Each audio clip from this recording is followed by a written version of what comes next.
फिर उसके बाद आप देखें कि मिर्ज़ा जी ने यह उन्वान कायम किया, सैयदना अली की खिलाफत राशिदा 100% हक पर थी। यह मिर्ज़ा जी ने उन्वान कायम किया। अच्छा,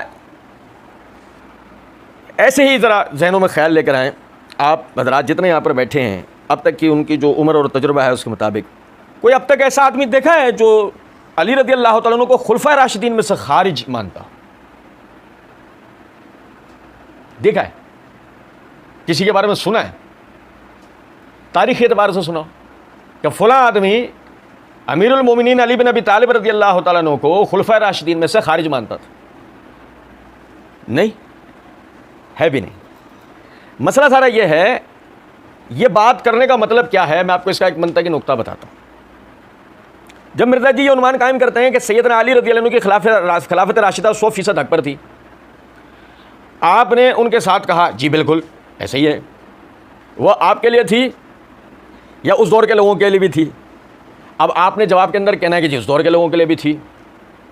अब मिर्ज़ा साहब ने जवाब के अंदर कहना है फिर अहले जमल और अहले सिफ़ीन ने उनकी बैत क्यों नहीं की? समझे ये नुक्ता या नहीं? कि अगर खिलाफत राशिदा 100% हक पर आप तस्लीम कर रहे हैं उनकी थी, तो फिर अहले जमल और अहले सिफ़ीन ने जो उनकी बेअत नहीं की, तो 100% हक पर जो खलीफा राशिद हैं उसकी बेअत ना कर कर वो हजरात क्या हुए? ये है इसका मंतकी नतीजा। ये समझ रहे हैं कुछ बात को नहीं? अच्छा, अब मैं आपको यहां से एक बात बताऊं, नुक्ता बहस को समझें। नुक्ता बहस ये नहीं है कि सैयदना अली रज़ी अल्लाह तआला अन्हु की खिलाफत राशिदा 100% हक पर थी। नुक्ता बहस ये है कि सैयदना अली रज़ी अल्लाह तआला अन्हु की खिलाफत का इनेकाद अला मिनहाज नबुव्वह हुआ था या नहीं। ये है बहस का नुक्ता। बहस का नुक्ता ये नहीं है कि आपकी खिलाफत हक पर न थी, आपकी खिलाफत 100% हक पर थी, लेकिन जो इब्तिदा में उसका इनेकाद जिस तरीके से हुआ है वो अला मिनहाज नबुव्वह था या नहीं, बहस ये है। अहले जमल और अहले सिफ़ीन का शिकवा ये था, उनका शिकवा कतन ये नहीं था कि सैयदना अली बिन अबी तालिब रज़ी अल्लाह तआला अन्हु की खिलाफत 100% वो या हक पर थे या नहीं। अच्छा, अब आप देखें, मिर्ज़ा जी आगे कहते हैं कि अल्लाह जल्ला जलालहू के महबूब सल्लल्लाहु अलैहि वसल्लम के दामाद अमीरुल मोमिनीन सैयदना अली रज़ी अल्लाह तआला अन्हु की खिलाफत मनहज नबुव्वत सल्लल्लाहु अलैहि वसल्लम पर थी। अगर मैं यहाँ से बात आगे लाने से पहले आपको एक नुक्ता बताता हूँ, इस नुक्ते को लाजमी ध्यान में रखिएगा। देखें, मिर्ज़ा जी ने सफ़ा नंबर 1 के ऊपर ये नुक्ता है राफ़ज़ियत के रद्द के तहत नुक्ता नंबर जो 4 है उस पर हदीस जिक्र की है मोहम्मद बिन हनफिया रहमतुल्लाह अलैह के उन्वान से।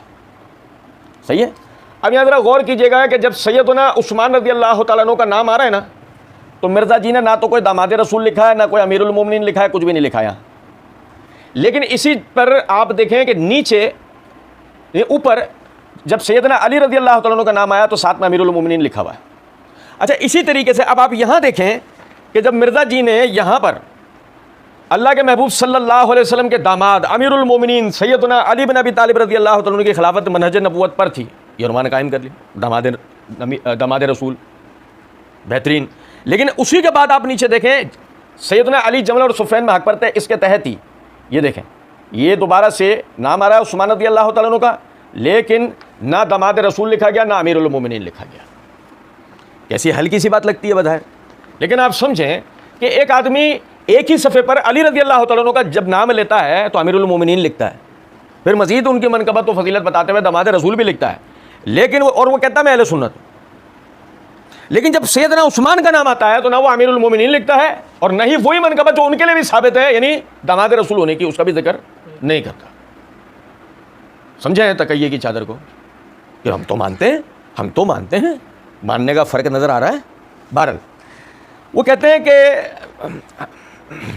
अल्लाह के महबूब सल्लल्लाहु अलैहि वसल्लम के दामाद अमीरुल मोमिनीन सैयदना अली रज़ी अल्लाह तआला अन्हु की खिलाफत मनहज नबुव्वत सल्लल्लाहु अलैहि वसल्लम पर थी।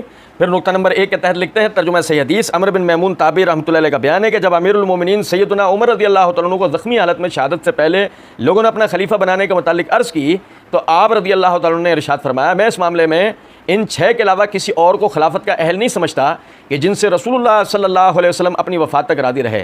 फिर आप रज़ी अल्लाह तआला अन्हु ने उनके नाम जिक्र फरमाए, सैयदना उस्मान, सैयदना अली, सैयदना तलहा, सैयदना ज़ुबैर, सैयदना अब्दुर्रहमान बिन औफ, सैयदना साद बिन अबी वक़ास रज़ियल्लाहु अन्हुम।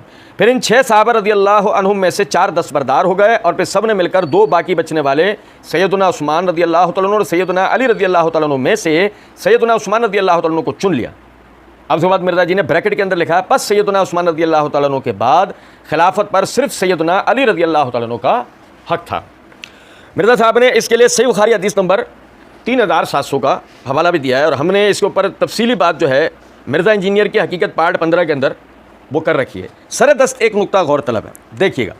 मैंने जैसे अर्ज़ किया कि बहस इस बात से नहीं है कि अली रज़ियल्लाहु तआला अन्हु की खिलाफत अला मिनहाज नबुव्वत नहीं थी, बहस इस बात से है कि जो इब्तिदा में इनकाद हुआ वह अला मिनहाज नबुव्वत था या नहीं। मिर्ज़ा जी ने मसला नंबर 157 पार्ट 1 के अंदर एक जगह कहा है, तबरी खोले ना, क्या खोलें? तबरी खोले ना। जो पहला मुफस्सिर भी है, मौरख भी है, बड़े मौरखीन में से है इमाम तबरी और ऐसे इब्न कसीर। इसका मतलब यह है कि मिर्ज़ा जी ने हमें तारीख़ी पस मंज़र के लिए तारीख़ तबरी और अल-बिदाया व निहाया वगैरह कुतुब देखने की तरफ तवज्जो दिलाई है। और ज़रा देखिएगा, हमने मिर्ज़ा जी के कहने के ऊपर यह तारीख़ तबरी खोली, इसकी जिल्द नंबर 3 का सफ़ा नंबर 252 है और 253 है। अब्दुर्रहमान इब्न उबैद का बयान है, वो कहते हैं कि माविया रज़ियल्लाहु तआला अन्हु ने अली रज़ियल्लाहु तआला अन्हु के पास एक वफ़्द भेजा जिसमें हबीब बिन मुस्लिमा अल-फ़हरी, शुरहबील इब्न सिम्त, मान बिन यजीद बिन अखनस शरीक थे।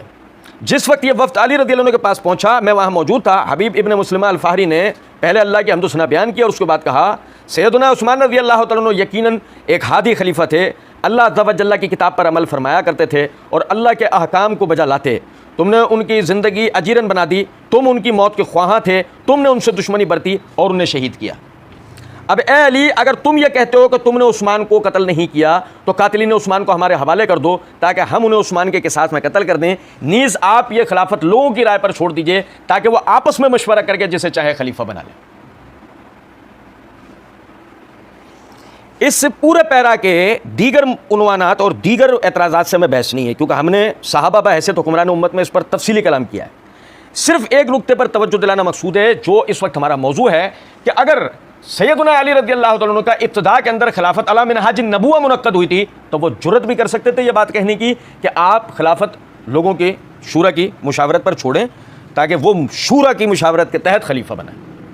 वो ये जुर्रत कर सकते थे, सवाल ही नहीं पैदा होता। अच्छा, फिर इसी तरीके से देखें, यह तारीख़ इब्न कसीर अल-बिदाया व निहाया, इसकी ये जिल्द नंबर 7 का सफ़ा नंबर 445 और 446 है।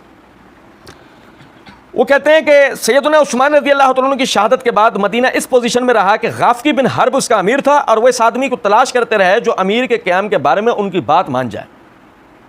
और मिस्र के रहने वाले वो सैयदना अली रज़ियल्लाहु तआला अन्हु से इसरार करते रहे और वो अली उनको छोड़कर बागात की तरफ भागते रहे। और कूफ़ी हज़रत ज़ुबैर बिन अव्वाम को तलाश करते रहे और आपको ना पाते, और बसरी वो हज़रत तलहा को तलाश करते फिरते और वो उनकी बात ना मानते। बस उन्होंने बाहम मशवरा करके कहा, हम इन तीनों में से किसी को हाकिम मुकर्रर नहीं करेंगे। और वो हज़रत साद बिन अबी वक़ास के पास गए और कहने लगे, आप अहले शूरा में से हैं, आप अहले शूरा में से हैं। मगर उन्होंने भी इनकी बात ना मानी। फिर वो हज़रत अब्दुल्लाह बिन उमर रज़ियल्लाहु तआला अन्हु के पास गए, मगर उन्होंने भी इनकार कर दिया और अब वो बहुत ज़्यादा अपने मामले में हैरान हो गए। कहने लगे, अगर हम उस्मान को कत्ल करने के बाद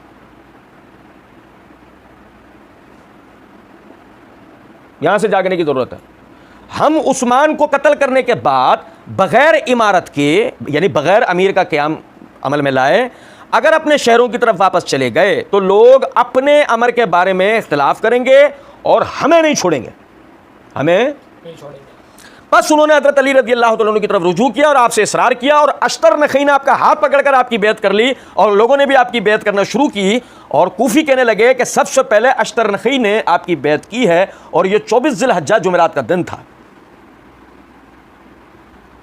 किन लोगों ने आपकी बैत की? मैं दोबारा इबारत पढ़ूंगा, मैंने कहा था यहां से जागने की जरूरत है। वो कहने लगे कि हम उस्मान को कत्ल करने के बाद बगैर इमारत के अपने शहरों को वापस चले गए तो लोग अपने अमर के बारे में इख्तिलाफ करेंगे और हम नहीं छोड़े जाएंगे, यानी हमें नहीं छोड़ा जाएगा। बस उन्होंने हज़रत अली की तरफ रुजू किया और आपसे इसरार किया और अश्तर ने आपका हाथ पकड़कर आपकी बैत कर ली और लोगों ने भी आपकी बैत की। और कूफी कहने लगे कि सबसे पहले अश्तर नखी ने आपकी बैत की है और ये 24 ज़िलहज्जा जुमेरात का दिन था। किन लोगों ने आपकी बैत की है? कातिली ने माजरत के साथ, अगर हमारे वारंट गिरफ्तारी जारी ना हो तो इख्तिलाफ इस मामले में नहीं था कि अली रज़ी अल्लाह तआला की खिलाफत अला मिनहाजिन नबुव्वह नहीं थी। बहस इस बात पर थी कि इब्तिदा में मुनक्कद किस तरह हुई है। जो हजरात अहले जमल, अहले बसरा, अहले शाम जो सैयदना उस्मान का किसास यानी के मुतालबे के साथ सैयदना अली से बैत नहीं कर रहे थे, उसकी बुनियादी वजह यह थी। कितनी बड़ी बात जुर्रत करके उसने बोली है कि तुमने जो है उस्मान को कत्ल किया, गो अगर तुम ऐसा कहते हो कि तुमने उस्मान को कत्ल नहीं किया, कातिली ने हमारे हवाले कर दो। ये जुर्रत कर सकता था वो?